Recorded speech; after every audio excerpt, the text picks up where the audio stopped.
Last व्लॉगमध्ये तुम्ही पाहिलंच, आम्ही संक्रांतीच्या गड्ड्याला जाऊन आलो होतो. तर दुसऱ्या दिवशी इथं आलोकच्या शाळेमध्ये ना आम्हाला हळदी कुंकूसाठी बोलवलं होतं. तर तिथे तुम्ही पाहू शकता किती सुबक अशी मांडणी केलेली आहे, म्हणजेच किती छान डेकोरेशन वगैरे केलेलं आहे. तर संध्याकाळी इथे मी माझ्या घरी हळदी कुंकू ठेवलं होतं. तर ही माझी बेस्टी. तर हळदी कुंकू वगैरे झालं आणि त्यानंतर माझी आजी आली होती. तर आजीनं येताना म्हणजे असे पैंजण वगैरे आणले होते, तुम्ही पाहू शकता. तर आजीचं प्रेम खूप भारी असतं. तर इथं मम्मीने माझ्यासाठी बिर्याणी काय काय काय काय पाठवलं होतं माझ्या आवडीचं. तर इथं मी चहा वगैरे बनवून घेतला आणि हे सगळं खाऊ माझ्या वडिलांनी पाठवलेलं आहे मुलांच्या आवडीचं. तर इथं माझं स्वयंपाकाची तयारी चाललीच होती.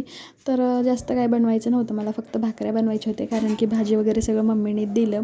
आणि पैंजण खूप दिवस झालं तुटलं होतं, पण घेणं झालंच नाही. तर इथं आजीने माझ्यासाठी आणलं होतं. आणि दुसऱ्या दिवशी आलोकच्या अंशिकाच्या शाळेत ना फूड फेस्टिवल होतं. तर मी इथे उकडीचे मोदक बनवत होते. चला तर पुढे व्लॉग कंटिन्यू करा नेक्स्ट पार्टमध्ये. बाय बाय सगळे.